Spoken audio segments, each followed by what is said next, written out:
ফখরুল সাহেব জেল থেকে বেরিয়ে আবার দিবাস্বপ্নে বিভোর ওবায়দুল কাদের।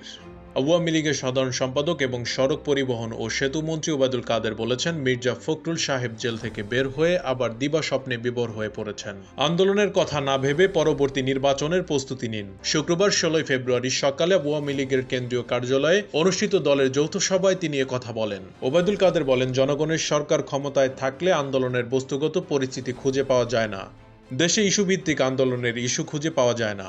বিএনপি সেটা হারে হারে টের পাওয়া উচিত। তিনি আরও বলেন, বাংলাদেশের ভূ রাজনৈতিক অবস্থানটা আমাদের শত্রুতার জন্য অনেকের উর্বর ক্ষেত্র।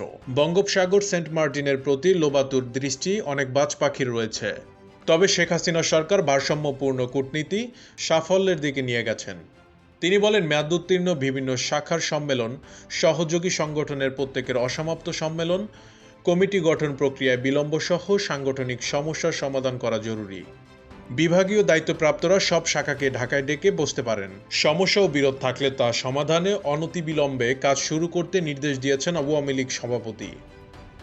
যৌথ সভায় আরও উপস্থিত ছিলেন আওয়ামী লীগের সভাপতি মণ্ডলীর সদস্য doctor Abdur Razzak, advocate Kamrul Islam, doctor Mostafa Jamal Mohiuddin, Jahangir Kabir Nanak, যুগ্ম সাধারণ সম্পাদক মাহবুবুল আলম হানিফ, আফম বাহাউদ্দিন নাসিম সহ কেন্দ্রীয় আওয়ামী লীগ ও ঢাকা মহানগর উত্তর দক্ষিণ, ঢাকা জেলা আওয়ামী লীগ ও সহযোগী সংগঠনের সভাপতি ও সাধারণ সম্পাদকরা।